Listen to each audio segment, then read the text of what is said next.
जूनागढ़ में इस वक्त नरसिंह मेहता तालाब की ब्यूटिफिकेशन का कार्य चल रहा है, लेकिन इस कार्य ने विवाद का रूप ले लिया है। दरअसल काफी वक्त से जूनागढ़ में नरसिंह मेहता तालाब के ब्यूटिफिकेशन का कार्य जारी है। तब इस मामले के मद्देनजर जूनागढ़ के भाजपा के ही वार्ड नंबर 7 के नगर सेवक जयेश बोगरा की ओर से मुख्यमंत्री कार्यालय तक पत्र लिखते हुए भ्रष्टाचार के आरोप लगाए गए हैं। हालांकि अब इस मामले में जूनागढ़ के महानगर पालिका के विपक्ष के नेता ललित परसाणा की ओर से भी प्रतिक्रिया देते हुए सत्ता पक्ष पर कई प्रहार किए गए हैं और साथ ही इस पूरे मामले में भ्रष्टाचार हो रहा होने की बात उनकी ओर से भी उठाई गई है। तब आइए सुनते हैं उन दोनों की प्रतिक्रिया। મને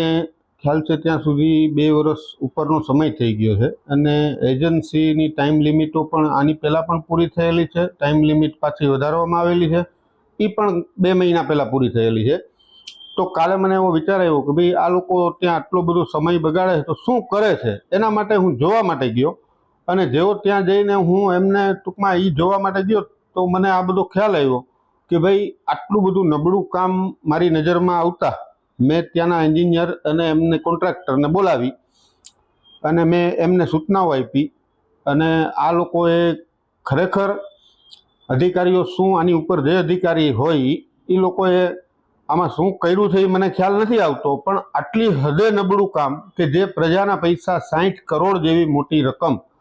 કે જે ગુજરાત ગવર્મેન્ટે જૂનાગઢ નરસિંહ મહેતા તળાવનું બ્યુટિફિકેશન કરવા માટે આપેલી છે, એ વસ્તુ કાલે મેં જોતા મને એવું ખૂબ એવું લાગ્યું કે આ પ્રજાના પરસેવાના પૈસાનું આ લોકો પાણી કરી રહ્યા છે। એટલે હવે આવનાર સમયમાં હું આના માટે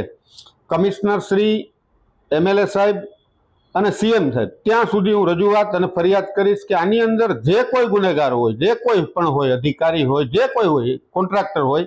એમની ઉપર ફોજદારી પગલાં લેવાય અને એમને સસ્પેન્ડ કરવા પડે તો સસ્પેન્ડ કરો। પણ આનો આ વસ્તુ જે ભ્રષ્ટાચાર જે કંઈ થયો છે આનું નિરાકરણ લઈ આવવા માટે હું આજે રજૂઆત કરવાનો છું। हमसे जुड़े रहने के लिए हमारे YouTube चैनल को सब्सक्राइब करें और नई वीडियो की नोटिफिकेशन के लिए बेल आइकॉन को दबाएं।